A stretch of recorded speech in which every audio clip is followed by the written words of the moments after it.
The cry in the crater. The storm had passed, leaving the surface of Colony Theta 7 scorched and steaming. Ash curled in lazy spirals over the gray dirt as the sky above finally cleared to reveal two suns burning behind wisps of copper-colored clouds. Dr. Elias Monroe stood at the edge of a shallow crater, exosoot hissing gently as it adjusted to the unstable atmosphere. The alert from his atmospheric drone had been unusual. Unexplained seismic disturbance, low-frequency vocalization, brief heat spike.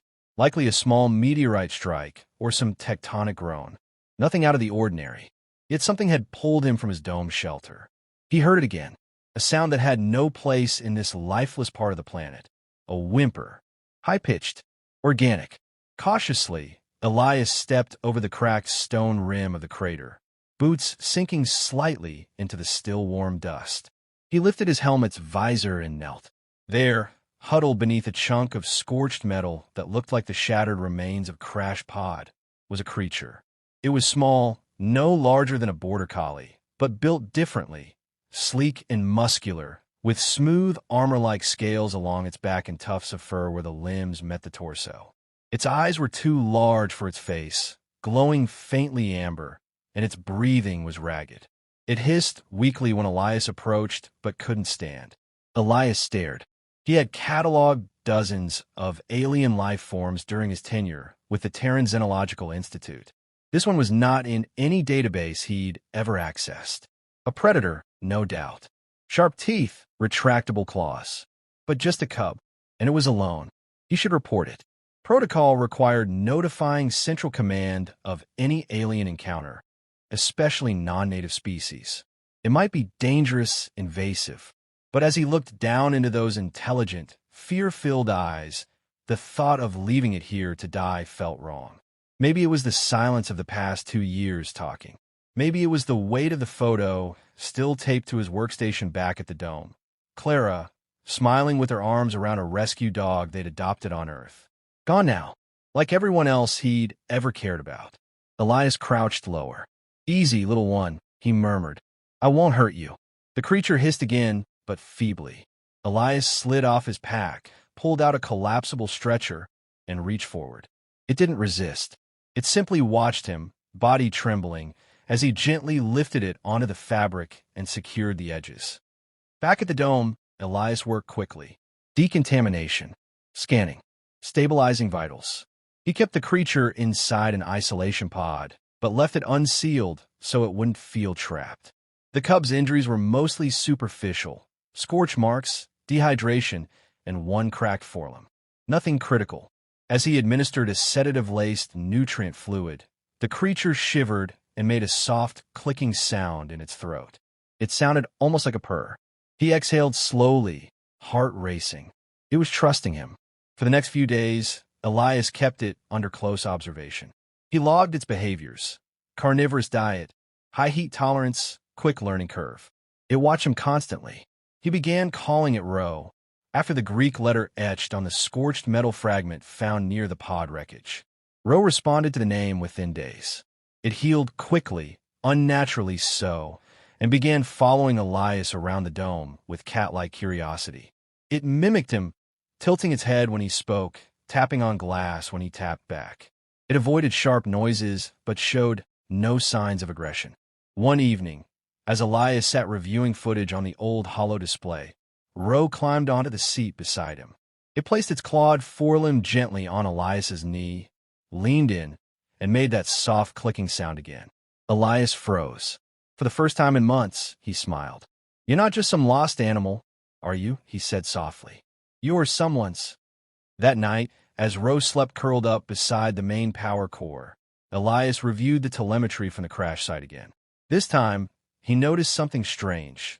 The pod's material wasn't asteroid debris. It was constructed, engineered. There were burn marks, not from re-entry, but from weapons fire. Ro hadn't just crashed here. He'd been shot down, and far above the planet, something unseen moved among the stars, its cloaked hull absorbing the twin sun's light as it hovered silently, watching, waiting, predator and protector. By the third week, Ro was growing fast, alarmingly fast. Elias measured an inch of height, gain every 3 days, and the cub's musculature had begun to harden beneath sleek, patterned fur. The shimmering scales along Roe's spine, once soft and pliable, now flexed like reactive armor when touched. More impressive, though, was the creature's intelligence. Roe had figured out how to open cabinets, operate the water dispenser, and even mimic simple hand gestures Elias used during feeding. He learned the difference between tools and toys, between affection and discipline. When Elias spoke, Roe listened, not just with his ears, but with his eyes, like he was watching for the meaning behind the words. Elias caught himself talking to him more than he should have. Out loud, like Roe was a person. Maybe he was. Late one night, Elias watched old Earth documentaries with a mug of synthetic tea. Roe curled at his feet like a giant feline. As images of wolves played across the screen, Roe perked up and growled, quietly, instinctively. Pack animals. Loyal. Dangerous. Protective. Elias reached down and scratched behind Roe's ear spikes. Yeah, but definitely not from around here. 2 days later, the first warning sign came. It started as a high-pitched whine in the comms channel. Elias thought it was solar interference. Theta 7's binary stars sometimes flared unexpectedly. But then the long-range perimeter sensors triggered. Something had entered orbit. Something unregistered. No signal. No ID code. Just there. He initiated a scan. Nothing. Whatever it was, it had stealth tech and far better than anything human ships carried. Not good, he muttered. He went to check on Roe. The cub was already at the main hatch, body rigid, nostrils flaring. His fur was puffed out, spines lifted, eyes narrowed. He was growling low, guttural from deep in his chest. Then the power flickered. Lights blinked. Screens scrambled. Emergency power kicked in, stabilizing critical systems. A second later, an alert chimed. Breach detected. South airlock. Elias grabbed his old kinetic pistol from the emergency case, heart thudding. The dome hadn't been breached in years. Not since the colony staff left. He barely remembered how to handle a weapon. He didn't have time to panic. Roe moved first. Like a streak of silver fire, the cub leapt across the floor and vanished into the corridor toward the airlock. Elias followed, weapon raised, steps cautious. As he rounded the corner, he heard it, shouting, not in English, guttural and clipped with the harsh rhythm of a military dialect. Then a scream, wet and short. Elias rushed forward. The corridor was a mess. One of the reinforced doors had been torn halfway off its hinges. Blood, green, not red, spattered the wall. 2 figures lay slumped on the floor in black armor, masks shattered. Their weapons, sleek plasma carbines, were melted like wax. And Roe stood in the center of it all, back-arched, muzzle-stained, chest heaving. His eyes glowed like burning coals. Elias froze. The carnage was brutal, efficient. Roe had killed without hesitation. Then Roe turned to him. For a split second, Elias felt a jolt of fear. But it passed. The predator's fury faded as soon as he saw Elias. Roe's expression changed, shoulders lowering, ears tilting back. He patted over, nudging Elias's leg with his head like a dog seeking reassurance. Elias knelt, hands shaking. What the hell was that? He pulled a device from one of the dead attackers and scanned it. Encrypted. Not human. Not from any known species on the open channels. He pried open a chest plate, revealing a sigil, black on gold, stylized like a flame curling around a circle. Roe hissed at it, recoiling. Elias looked between the body, the symbol, and the creature beside him. They weren't here for me, he murmured. They were here for you. That night, Elias ran deeper scans on Roe's genetic structure. The results stunned him. Roe was bioengineered. Selective gene manipulation. Controlled growth splicing. Enhanced neural development. No natural species evolved like this. And the patterning on his fur, it wasn't random. It was ceremonial. Deliberate. Roe wasn't just a predator. He was a crafted being. Unique. A treasure. In the silence that followed, Elias sat beside the sleeping cub, watching the stars from the reinforced viewport. Someone had wanted Roe dead. Or taken. He didn't know which scared him more. But he knew one thing with certainty now. He wasn't raising a lost pet. He was protecting a target, and if they came again, he wouldn't let them take him. Royal blood, human heart. The storm outside was unrelenting, hammering Elias's domed shelter with windborne grit. Inside, however, a different storm had already begun, one of doubt, revelation, and rising stakes. Rose sat motionless in the center of the lab, eyes locked on the rotating hologram Elias projected above the central console. The DNA helix spun slowly, colors marking out segments Elias had isolated. He didn't need to be a specialist anymore to know what he was looking at. Multiple non-native gene patterns, layered edits, purposeful modifications. Rose biology had been enhanced on a level far beyond what even Terran labs could replicate without decades of planning. And within those strands, a genetic watermark, subtle, almost ceremonial, an encoded symbol. The same symbol Elias had found on the armor of the dead attackers. The curling flame around the circle. "I've seen something like this before," Elias murmured, pulling up archived files from old xenopolitical briefings. "This isn't just some rogue tech group. This is Zherani." He paused, almost not believing it. The Zherani ascendancy was thought to be legend, an empire of warlike predator species who vanished centuries ago after sealing their borders from the galaxy. Very little data existed beyond rumors and secondhand accounts. But the symbol matched, and so did Ro. "You're royal," Elias whispered. Ro turned his head toward Elias, sensing the weight in his voice. The cub's pupils contracted to narrow slits, then slowly widened again. Elias knelt beside him. "That's why they came. That's why they're still watching. You're not just rare, you're important." Ro let out a quiet, throaty sound, a blend of a purr and a growl. Not aggressive, almost contemplative. The next day, Earth Command called. A sharp-faced woman in uniform appeared on Elias's comm screen. "Dr. Monroe," she said crisply, "we've received fragmented transmissions from Theta 7's orbit. We believe hostile alien forces are operating within your vicinity." "Confirm." Elias hesitated. "They're not hostile to me," he said. "They're hunting something or someone, and I've been in the way." "Clarify," the woman said, though her tone suggested she already knew what he meant. He sighed. "I've been raising a Zherani cub. He was shot down near my location. He's not just a cub. He may be property of the Zherani Empress herself." There was a long silence on the other end. "Dr. Monroe," the woman said carefully, "returning this creature is of diplomatic importance. If the Zherani ascendancy is re-emerging, any gesture of goodwill could prevent conflict." Elias's voice dropped. "He's not a gesture. He's not property. He's a living, thinking being. He's bonded to me. You're emotionally compromised." "I'm morally compromised," he snapped, "because I'm not about to hand over a sentient child to an empire I don't understand." Another silence. "This decision isn't yours alone anymore, Doctor." The line went dead. That night, Elias watched Rose sleep, curled beside the power core as always. But now, the weight of knowing pressed in on him like the storm outside. What would happen if the Zherani came in force? Would they see Elias as a thief? Would they erase Rose's memories, strip away what made him more than a symbol? What if they succeeded? What if they tore the one good thing left in Elias's world away from him? 3 days later, the sky cracked open. The Zherani ship descended over Theta 7, cloaked in matte black alloy and silent propulsion. It didn't fire. It didn't speak. It simply waited. A single dropship emerged from its underside, sleek and predatory, and landed just beyond the perimeter of Elias's dome. Elias stood at the hatch, weapon holstered but ready. From the ship, 4 figures emerged. Tall, draped in dark armor with intricate designs across their chest plates.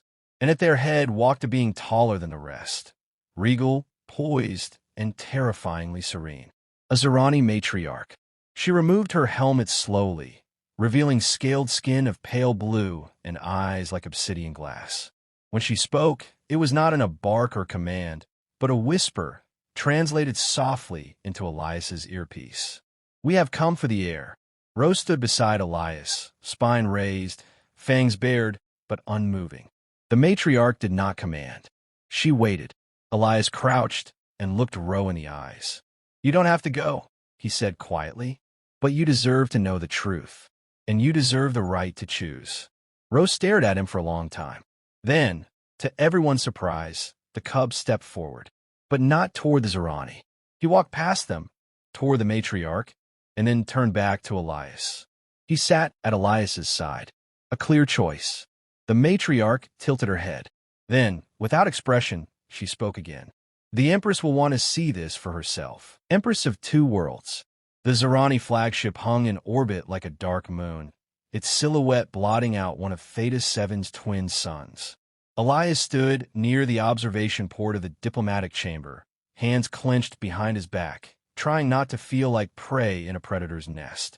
He was alone, save for Ro, who sat beside him, quiet and poised, his amber eyes scanning every angle of the room.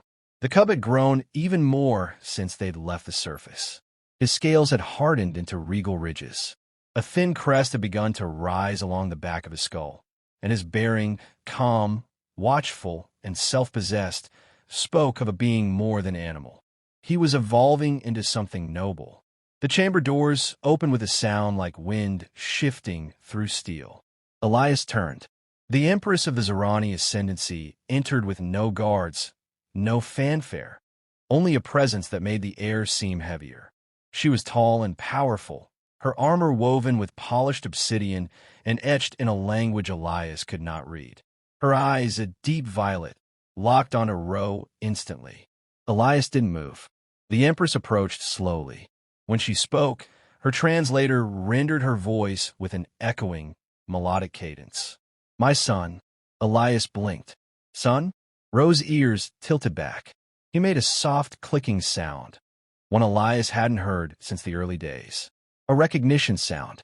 The Empress knelt, and for the first time, her stoic facade cracked. Her claws retracted, her shoulders eased, and her hands extended, not as a ruler, but as a mother. Ro didn't run to her. He looked at Elias, then back at her, and then, slowly, stepped forward. She embraced him, low and careful, and Ro buried his head under her chin. A tremble passed through her frame. He was taken during an ambush. Hidden. We believed him lost. Elias exhaled, unsure of what he was even feeling. Relief? Loss? Some painful hybrid of both. You are the one who found him. She looked at Elias now, fully, with measuring eyes. He nodded. I raised him, protected him. He was meant to be trained among his kind, meant to lead. Elias's jaw tightened. He also learned compassion. Choice. Things I'm guessing your courts don't offer. The Empress's head tilted slightly. It wasn't offense. It was curiosity. And yet, you bring him to me now, knowing I could take him. I didn't bring him. He chose to come. Silence stretched. Few outside the ascendancy have spoken to me as you do. I'm not interested in politics, Elias said quietly. Just what's best for him. Ro returned to his side then, brushing against Elias's leg before sitting. Still by his side. Still loyal. The Empress folded her arms across her chest. Regal. Reserved. He carries my blood, she said. But something else shapes his heart.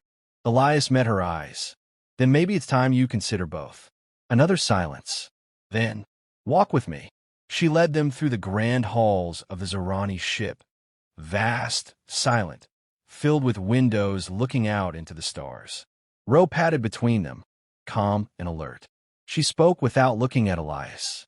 Heir or not, he will never fit cleanly in either world. Yours or mine. I know, Elias said. But he doesn't have to choose a side. That is not how our kind lives. Maybe that's the problem. They came to a quiet room. It was simple for all its alien design. An arboretum of sorts, with alien flora glowing in soft pulses. Rose stepped ahead and curled beneath a flowering tree. He looked peaceful. The Empress stood beside Elias.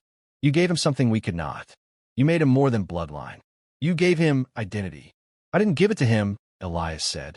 He found it. I just gave him the space.